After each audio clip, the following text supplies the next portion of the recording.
Hi dear friends, ഇന്ന് ഞാൻ നിങ്ങളുമായി ഷെയർ ചെയ്യുന്ന റെസിപ്പി ബീഫ് റോസ്റ്റ്. വളരെ രുചികരമായ ഒരു റോസ്റ്റാണിത്.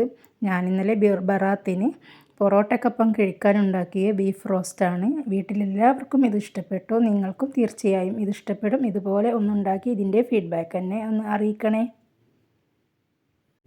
ഞാനിവിടെ 1 കിലോ ബീഫ് കഴുകി ക്ലീൻ ചെയ്തെടുത്തു. കുറച്ച് നേരം വെള്ളം വാരാനൊക്കെ വെച്ചിട്ടാണ് ഇനി ഇത് നമ്മുടെ കുക്കറിലേക്ക് ഇട്ട് കൊടുക്കുന്നത്. നന്നായി കഴുകി ക്ലീൻ ചെയ്തെടുത്ത് വെള്ളം വാരാൻ കുറേ നേരം വെക്കണം. എന്നിട്ട് വേണം ഇത് കുക്കറിലേക്ക് ഇട്ട് കൊടുക്കാൻ. ഇതിലേക്ക് ഒരു 1/2 ടീസ്പൂൺ മഞ്ഞൾപ്പൊടിയും 2 ടീസ്പൂൺ മുളക് പൊടിയും 1 ടീസ്പൂൺ ഉപ്പും കൂടി ചേർത്ത് നന്നായി നമുക്കൊന്ന് മിക്സാക്കി കൊടുക്കാം.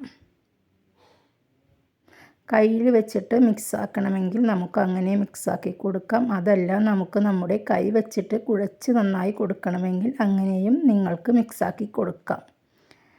നന്നായി മിക്സാക്കിയതിന് ശേഷം ഇതിലേക്കൊരു 1/4 ഗ്ലാസ് വെള്ളം ഒഴിച്ചു കൊടുക്കാം. നമുക്ക് ഇറച്ചിയിൽ നിന്ന് വെള്ളം ഇറങ്ങി വരും. എന്നാലും നമുക്ക് കുറച്ച് വെള്ളം ആവശ്യമായതുകൊണ്ട് തന്നെ ഇതിലേക്കൊരു 1/4 ഗ്ലാസ് വെള്ളം നമുക്ക് ഒഴിച്ചു കൊടുക്കാം. എന്നിട്ട് വീണ്ടും നമുക്കിത് നന്നായി കയ്യിൽ വെച്ചൊന്ന് ഇളക്കി കുക്കർ അടച്ച് വെച്ച് നമുക്കൊരു 4 വിസിൽ വരുന്നത് വരെ ഒന്ന് വേവിക്കാം. തീ ഹൈ ഫ്ലെയിമിലിട്ട് വേണം കുക്കർ വിസിൽ വെക്കാൻ. ഹൈ ഫ്ലെയിമിലിട്ടതിന് ശേഷം പിന്നെ മീഡിയം ഫ്ലെയിമിലേക്ക് മാറ്റി കൊടുത്ത് ബാക്കിയുള്ള വിസിൽ കൂടി വെച്ച് കൊടുക്കുക. അങ്ങനെ എൻ്റെ ബീഫ് ഇവിടെ നന്നായി വെന്ത് വന്നിട്ടുണ്ട്. കണ്ടോ, ഞാനിതിൻ്റെ എല്ലൊന്നും ഒഴിവാക്കിയിട്ടില്ല. എല്ലാണ് ഇതിന് ടേസ്റ്റ് കൊടുക്കുന്നത്. നെയ്യും കുറച്ച് എല്ലും നെയ്യൊക്കെ വേണം, അപ്പോഴാണ് കൂടുതൽ രുചി ഉണ്ടാവുക. ഇനി നമുക്ക് വേറൊരു കുക്കർ അടുപ്പിലേക്ക് വെക്കാം. ഇതിലേക്ക് നമുക്കൊരു 3 ടേബിൾ സ്പൂൺ വെളിച്ചെണ്ണ ഒഴിച്ചു കൊടുക്കാം. വെളിച്ചെണ്ണ ചൂടായി വരുമ്പോൾ ഞാനൊരു ചെറിയ അരമുറി തേങ്ങയുടെ ഇതുപോലെ ചെറിയ ചെറിയ പീസുകളാക്കി ഈ വെളിച്ചെണ്ണയിലിട്ടൊന്ന് വറുത്തെടുക്കുകയാണ്. തേങ്ങ കൊത്തെന്നാണ് ഇതിനിവിടെ പറയുക. ഇത് നല്ല ബ്രൗൺ കളറായിട്ട് വരുമ്പോൾ നമുക്കിതിലേക്ക് ഒരു 1/2 ടേബിൾ സ്പൂൺ ഇഞ്ചി ചേർത്ത് കൊടുക്കാം. 1/2 ടീസ്പൂൺ വെളുത്തുള്ളി പേസ്റ്റ് കൂടി ചേർത്ത് നമുക്ക് നന്നായി ഒന്ന് വഴറ്റി കൊടുക്കാം. നന്നായി ഇളക്കി ഇതിൻ്റെ പച്ചമണം മാറുന്നത് വരെ നമുക്കൊന്ന് ഇളക്കി യോജിപ്പിക്കാം.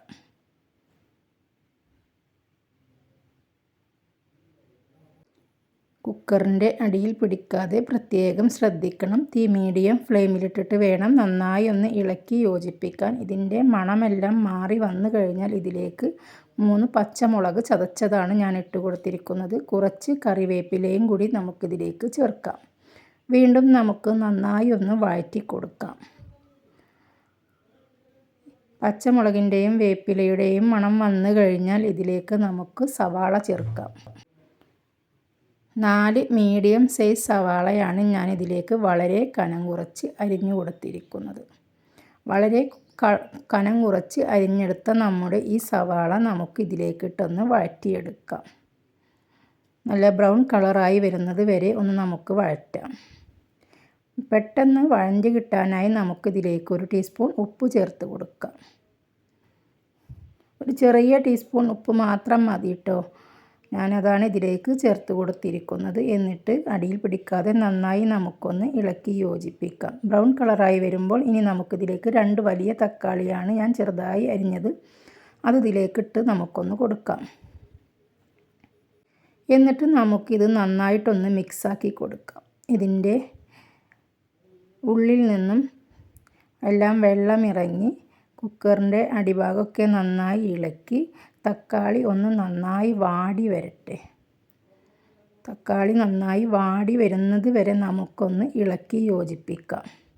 കണ്ടോ, ഇതുപോലെ തക്കാളിയൊക്കെ നന്നായി വാടി വന്നിട്ടുണ്ട്. ഇനി നമുക്കിതിലേക്ക് പൊടികൾ ചേർക്കാം. 1/2 ടീസ്പൂൺ മഞ്ഞൾപ്പൊടി, 1 ടേബിൾ സ്പൂൺ കാശ്മീരി മുളകും പൊടി, 2 ടേബിൾ സ്പൂൺ ആണ് മല്ലിപ്പൊടി, ഗരം മസാലപ്പൊടി 1/4 ടീസ്പൂൺ, എരിവ് കുറഞ്ഞ മുളകും പൊടിയാണ് കേട്ടോ, അതൊരു 1/2 ടീസ്പൂണ്. പിന്നെ ചതച്ചെടുത്ത നമ്മുടെ കുരുമുളക് 1/2 ടീസ്പൂണ്. എല്ലാം കൂടി നമുക്കൊന്ന് മിക്സാക്കി കൊടുക്കാം. ഇനി ഇതിൻ്റെ പച്ചമണം മാറുന്നത് വരെ നമുക്കൊന്ന് പൊടികളുടെയൊക്കെ പച്ചമണം ഒന്ന് മാറുന്നത് വരെ വഴറ്റിയതിന് ശേഷം ഈ വേവിച്ചെടുത്ത ബീഫ് നമുക്കിതിലേക്ക് ചേർക്കാം. കുക്കറിൽ കുറച്ച് വെള്ളമൊഴിച്ച് അതുകൂടി നമുക്കിതിലേക്കൊന്ന് മിക്സാക്കി കൊടുക്കാം. കണ്ടോ, ബീഫ് ഫ്രൈയും സവാളയും തക്കാളിയും എല്ലാം കൂടി നമുക്ക് നന്നായിട്ടൊന്നുകൊണ്ട് മിക്സാക്കിയാണ്ട് കൊടുക്കുക. ഒരു 2-3 തവണയായിട്ട് ഒരു 2 സെക്കൻഡ് ഇളക്കിയതിന് ശേഷം ആ കുക്കറിൽ നിന്ന് കുറച്ച് വെള്ളം ഒഴിച്ചൊന്ന് കൂടി ഒന്ന് മിക്സാക്കി കൊടുത്ത് ഇത് അടച്ച് വെച്ച് നമുക്ക് ഒരൊറ്റ വിസിൽ മാത്രം മതി കേട്ടോ. ആ ഒരൊറ്റ വിസിൽ അടിച്ച് കഴിഞ്ഞാൽ നമ്മുടെ സൂപ്പറായിട്ടുള്ള ബീഫ് റോസ്റ്റ് ഇവിടെ റെഡിയായി കഴിഞ്ഞു. അടിപൊളിയായിട്ട് കിട്ടിയിട്ടുണ്ട് കേട്ടോ നമ്മുടെ ബീഫ് റോസ്റ്റ്. ഒരൊറ്റ വിസിലടിക്കുമ്പോൾ എല്ലാം കൂടി മിക്സായിട്ട് ഇങ്ങനെ ഇതുപോലെ ഒന്ന് ഇളക്കി കൊടുത്താലുണ്ടല്ലോ നമ്മുടെ വായിൽ വെള്ളം കപ്പലോടും. ഇനി നമുക്കൊരു പാൻ എടുത്ത് അടുപ്പിൽ വെക്കാം. പാൻ ചൂടായതിന് ശേഷം ഇതിലേക്ക് 1 ടേബിൾ സ്പൂൺ വെളിച്ചെണ്ണ ഒഴിച്ചു കൊടുക്കുക. വെളിച്ചെണ്ണ ചൂടായി വരുമ്പോൾ ഒരു 5-6 വെളുത്തുള്ളിയും 5-6 ചുവന്നുള്ളിയും എടുത്ത് ഇതുപോലെ ചെറുതായി അരിഞ്ഞിട്ട് നമുക്കിതിലേക്ക് ഇട്ട് കൊടുക്കുക. ഒരു 2 വറ്റൽമുളക് ഇതുപോലെ നടുപൊട്ടിച്ച് അതും കൂടി ഇട്ട് കൊടുക്കുക. എന്നിട്ട് ഇതൊന്ന് ഇളക്കി കൊടുക്കുക. ഇതൊന്ന് ബ്രൗൺ കളറായി വരണം കേട്ടോ. ഈ വെളുത്തുള്ളിയും ചുവന്നുള്ളിൻ്റെ മണമൊക്കെ കണ്ട് വരുന്ന സമയത്ത് നമ്മുടെ ഈ ബീഫ് ഇതിലേക്കാണ് ഇട്ട് കൊടുക്കുക.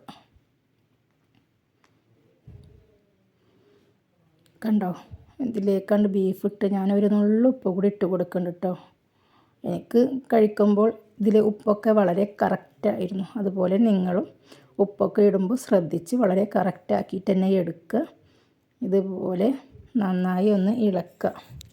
നമുക്ക് വേണമെങ്കിൽ കറിവേപ്പില ഇതിൻ്റെ മീതേക്ക് ഇട്ട് കൊടുക്കാം. ഞാനിതിൻ്റെ മീതേക്ക് 2 തണ്ട് കറിവേപ്പില ഇട്ട് കൊടുക്കുന്നുണ്ട്. ഇട്ട് കഴിഞ്ഞ് തീയൊക്കെ ഓഫാക്കി കൊടുത്ത് ഇതൊരു സെർവിങ് പ്ലേറ്റിലേക്ക് മാറ്റി കൊടുത്ത് ബറാത്തിൻ്റെ അന്ന് പൊറോട്ടക്കൊപ്പമാണ് ഞങ്ങൾ ഇത് കഴിച്ചത്. വളരെ രുചികരമായ ഒരു ബീഫ് റോസ്റ്റാണ്. നിങ്ങൾ തീർച്ചയായും ഇതൊന്ന് ട്രൈ ചെയ്ത് നോക്കൂ. Okay, bye bye.